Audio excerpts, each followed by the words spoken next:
In this video, I wanted to talk about a news that was coming up, by the Canada Housing Minister Sean Fraser, kind of saying, in order to address, housing in affordability and rental availability in Canada, one of the options that they might consider is putting a cap on the number of international students coming into Canada. So this is not something they are implementing right away.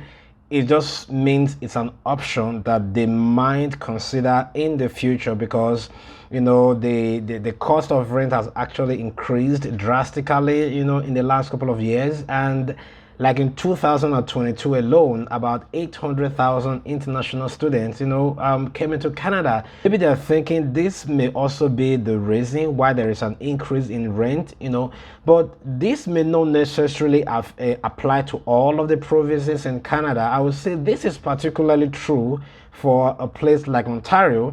If you check the number of students that are coming into Canada, more than 60% of them are actually going into Ontario and Toronto specifically. So the cost of living and the rent has actually drastically increased in a place like Ontario. So how will this affect international students in the future? And what are some of the things that you can do to actually still be able to come into Canada? Now, just like you have it for permanent residency, where they put a cap to say, in 2025, we're going to bring in 450,000 immigrants. In 2026, this is the number of permanent residents that we're going to allow into Canada, because they've done their permutations and combinations that they know that if they allow this social number of permanent residents into Canada, they will be able to meet with labor shortages, job availability and all that. But for international students, there is really no cap. And one of the things that Sean Fraser also mentioned is there is really an increase in the number of private colleges in Canada. There is a lot if you check on Ontario, there's a lot of private colleges. And another thing is that these private colleges, they give admission really easily, right? So, and when you apply for visa and you meet the requirement, definitely they are going to give you admission. They're going to give you visa, right? So this is not something to be scared of, and this is not something to get you worried. Okay, you just have to continue to do your own thing in terms of preparing your application for admission and for visa. And if I wouldn't say avoid Ontario because the cost of living is high. I mean, there are some of you that are planning to come to Canada, and maybe some of the courses you want to apply for, they are in some colleges in Ontario, and you can still go for it. It doesn't mean you can't afford it, but it's just going to take a lot on you in terms of the monthly expenses. And when you think about surviving with part-time jobs, you can't really say how much you're going to be making per month, and how this is going to cover your living expenses, your rent and others. You still have tuition to pay, and most of these colleges have tuition of about 17 to 19,000 Canadian dollars per year. If you're doing a 2 years program, that is going to be ×2. So it is not really cheap. Okay, so I would say don't be worried about it. It's just like when you are people that apply for permanent residency.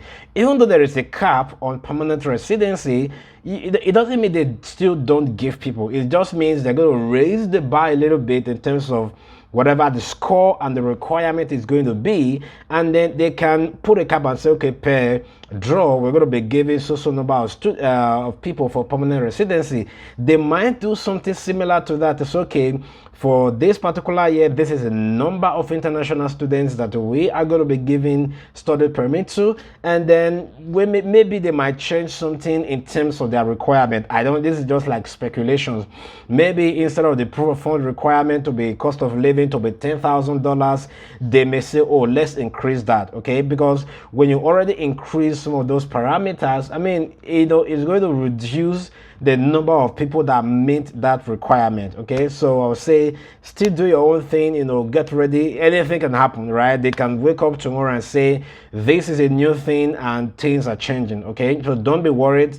keep making on your plans and preparation. I think the most part that I would say is going to be the proof of funds. Okay, so try to get ready in case anything change and they say, oh, we are not going to be increasing the requirement for individual or for family. You just have to get ready for that. What is actually the reason why some of these, housing costs is really a problem? If you come to think about it, one of the suggestions that people have also been talking about is, if can't you work with some of the student housing on campus to actually have a cheaper accommodation, because as it stands now, the rent on campus is even more expensive than what you have outside of campus. I know when I was in Memorial University, I think the monthly payment for the campus as at then 2017, I think it was around about 600 or 650 Canadian dollars per month, and I was able to get same, in fact, same apartment, even a little bit bigger, off campus for $450, right? So which means you will be saving about $200 per month by just living on outside of campus. So I think these are some of the things that the Canada Immigration, the Housing Minister and all that need to have conversations with the school and say, okay, what can we do? You are bringing a lot of these students, and majority of them are not really staying on campus because it is more expensive. So what are some of the things that we can do? Can we subsidize this at least to make sure that the renting on campus is less compared to what you have outside of campus?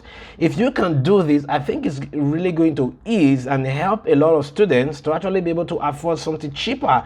At least many people will be able to stay on campus. I mean, back in my home country, staying on campus is actually less expensive than staying off campus. But here in Canada, if you think about a place like Toronto, they are, on campus is really expensive, So these are some of the things I think the immigration minister and all that should start having conversation around as to how to reduce all of this, building more houses. I know they are actually thinking about this, building more houses. There is a lot of space, in Canada, and I know that this is something they think about in their plan.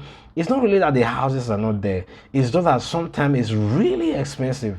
Like the place I'm staying in Edmonton, from 2021 now to 2023, there's about a $200 increase in the amount of rent, so that is crazy, right? That is crazy. So keep doing what you are doing, okay? Make all the necessary plans and preparations.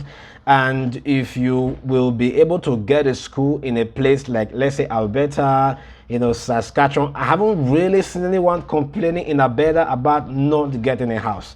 If you go on Facebook Market or Kijiji or some of these renter, companies, you will see a lot of houses, right? It's just that it might be a little bit expensive. So there are always, it's just about the affordability that they are thinking about. And one of the things the immigration is also thinking about is that if we bring in a lot of these students and they are not able to afford rent, that is also going to be a problem, because there's going to be, there's been some stories about, people being homeless, maybe taking a couple of days before they can get into a new accommodation, and then maybe they are trying to, stay in Airbnb or hotel for those couple of days, which is really expensive, especially for newcomers, right? So these are some of the things that you should consider.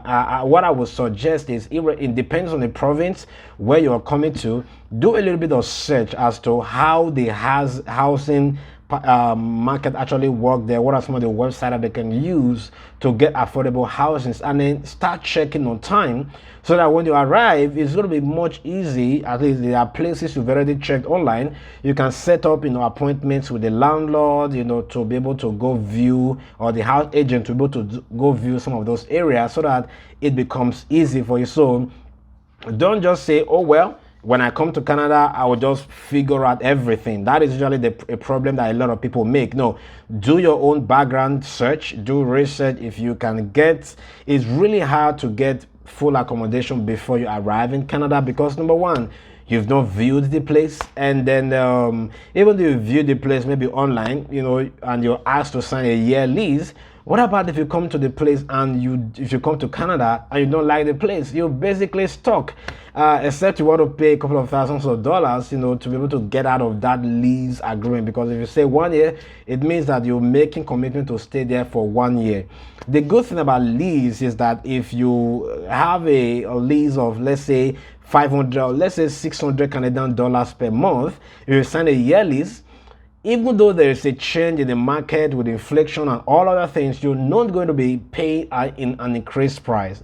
But if you're paying month to month, then the landlord might increase the rent based on, you know, the market demand, the inflation, and other things, right? So that's one of the ways that some of these rental companies can at least use to keep some students, or not just students, you know, it can be for every other person.